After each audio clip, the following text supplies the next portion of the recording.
Ooh, Gala. What's up, guys? So, I decided to try something a little bit new here. I'm gonna kind of do like post commentary over like recorded footage. And the reason why I chose Stellaris for this is because, well, first of all, I really like the game. And second of all, I really think this fits for the kind of game that Stellaris is. Now, this isn't really like set in stone, the format could change. I foresee myself possibly recording several things at once and then editing them together, like an hour of footage into like 10 or 15 minutes of a video, just to show progress faster. Because this game tends to be slower paced, especially in the beginning and earlier sections before it starts to heat up towards the middle and end. Although then it can get kind of sluggish too, but especially in the start of Stellaris, you generally have a lot of waiting around, a lot of waiting for your initial colonies and everything in your space station to be constructed. So this playthrough is going to be a humans fanatical purifier playthrough, or democratic. So it's a purity assembly. We all agree that all extraterrestrials are evil and need to be exterminated. Whether they're can openers that think they're people, or whether they're the filthy Xenos that need to be eradicated. That's what we're doing here. At the start, you can see I rolled with. I wanted to get up an early Cotacon monument because I really like that unity. And in terms of racial traits, I went with intelligence because research is really important. Right here, you can see I'm getting that first little event there that tells you that there's alien life in the universe, officially found and proven.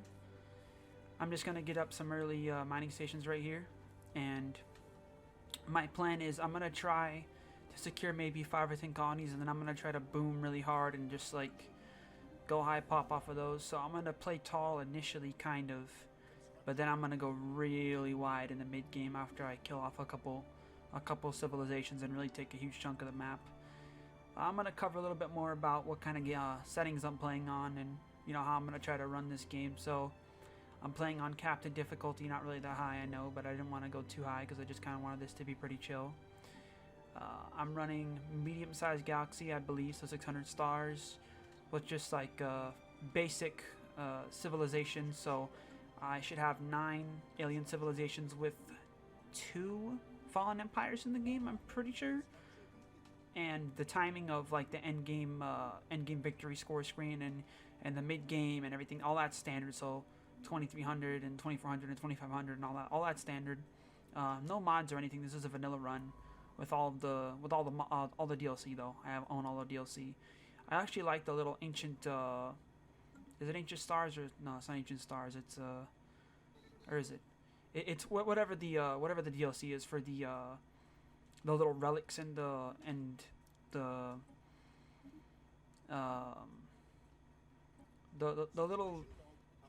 little sites you research. Those things are cool. I like that a lot. I feel like it could use a little bit more, but for the most part, I really like it. So anyway, I'm just taking the first few stars here, and I noticed, I haven't ever seen this event before, where you have this rogue scientist. You lose your physics head right at the start of the game. It's kind of a pain. I had to sell to get credits and buy a new physics head, but it doesn't matter. I'm looking forward to seeing the end of that event, but I have a feeling it'll be kind of interesting to see how that goes. So yeah, it's pretty standard game settings, difficulty tuned up technically a little bit from the base, but I mean, unless you're playing on like Admiral or Grand Animal, it doesn't really matter. And even on those difficulties, this game can be really easy if you really take advantage of stuff and abuse everything you got. So yeah, that's my plan. I'm gonna take the first few stars I can. I'm gonna take 5 or 10 colonies. I'm gonna boom, and then I'm gonna try to go wide in the mid game. So, I decided to play Fanatical Purifier Humans because I just thought it would be funny. I thought it would be it'd be kind of funny to play that out because it's kind of like Warhammer 40k, but I just wrote out like a really basic, stupid little biography.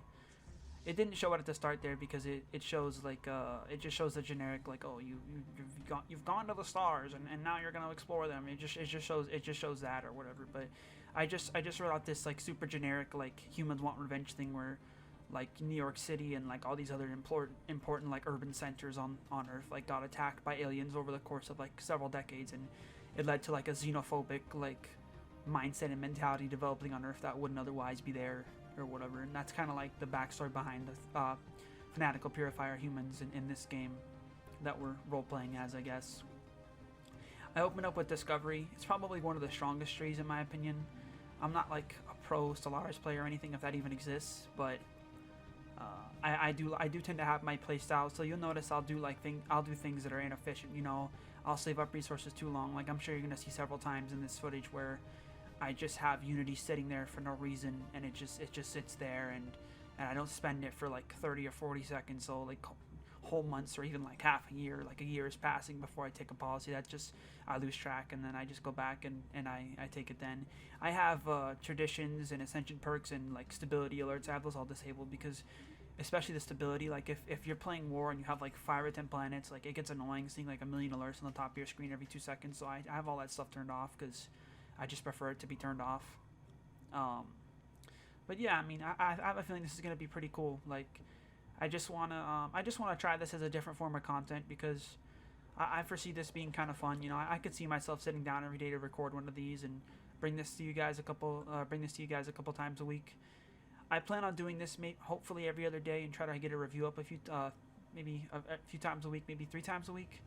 I'm not sure. It kind of takes a lot of time to play through the games and get the reviews and all that. But, you know, I mean, the worst thing that can happen here is this video ends up terrible and I don't make another one. But, I mean, you know, if that was the case, why even bother starting YouTube at all? I mean, I don't really think any of my videos are that good, but that doesn't mean I shouldn't keep trying, right?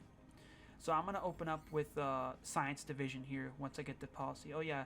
So this is like the little, that's like the little ancient, the archaeological sites, that's what they're called. That's like the ancient people they found in the archaeological site. So, you know, they're gonna, I'm gonna get some benefits or whatever when I finish that one. But yeah, I have a feeling this will be a cool little playthrough. It's been a while since I've actually tried to sit through and play a game of Stellaris all the way to the end. I always get kind of frustrated and sort of impatient by the time the mid game hits because the game slows to just a crawl.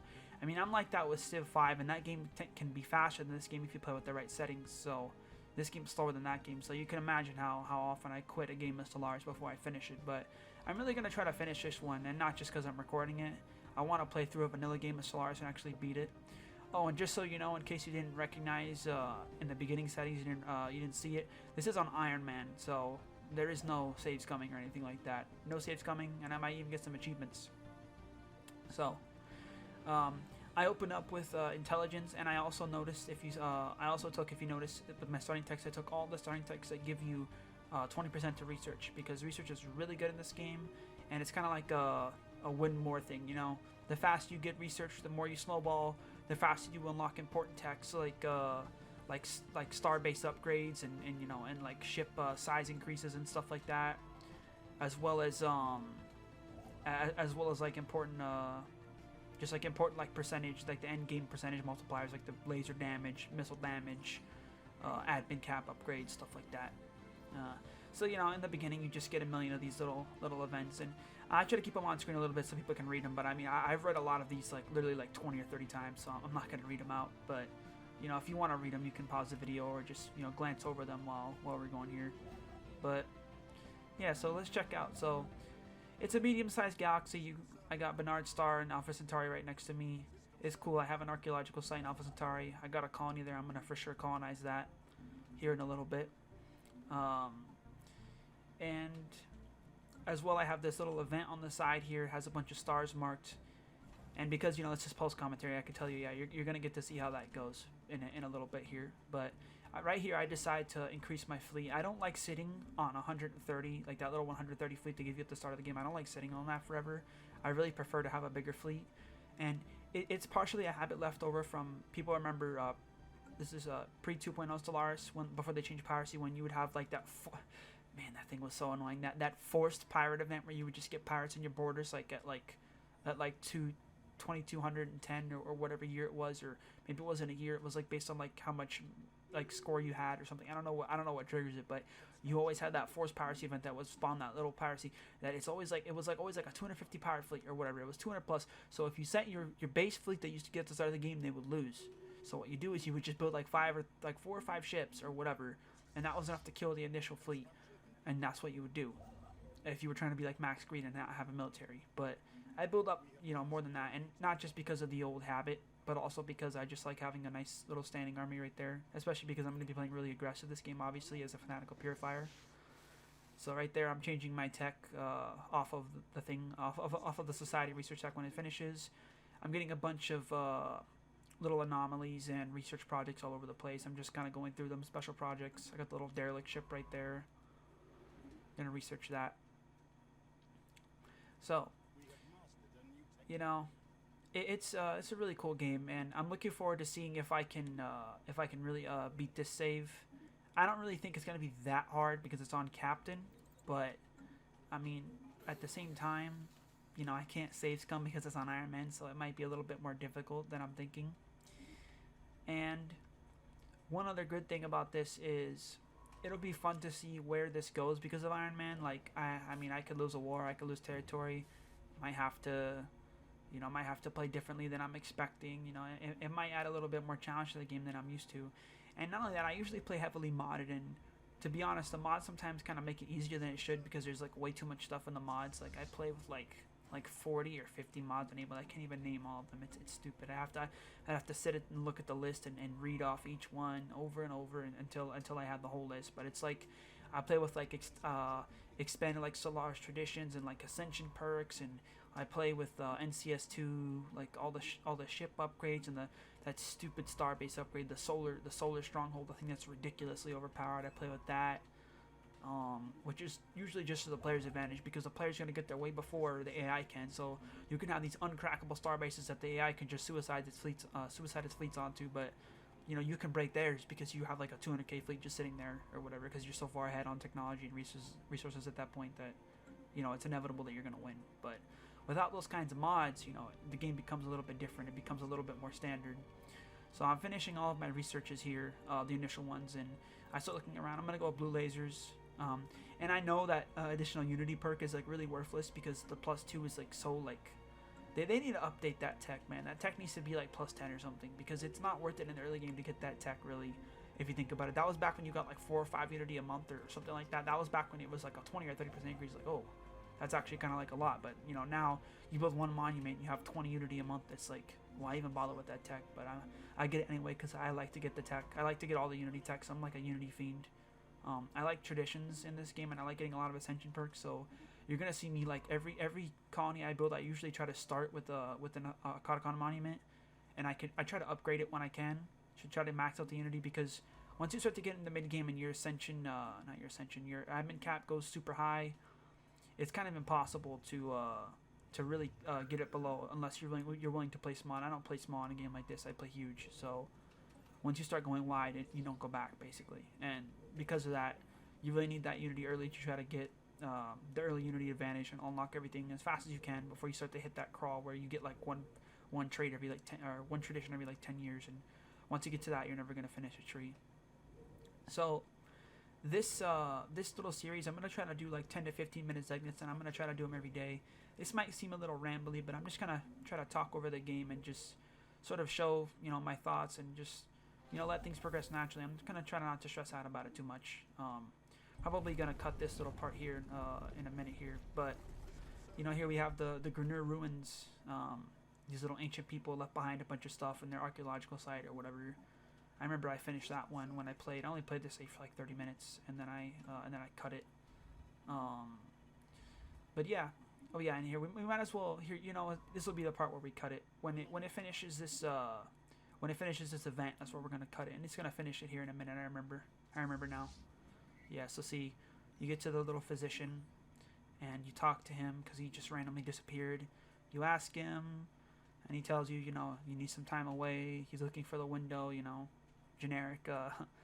He's gonna play the pronoun game and the vague game. He's not gonna tell you anything. And then this is the part I wasn't really surprised by this. I mean, these kinds of events usually have some kind of like hostile force attached to them at the end, but they spawned in an army, and I'm glad I made extra units. They're just gonna sit in that station. They're not gonna attack you. I kind of wish that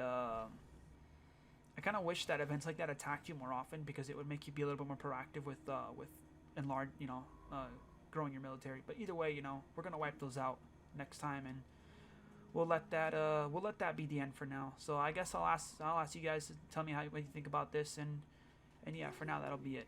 See you guys later.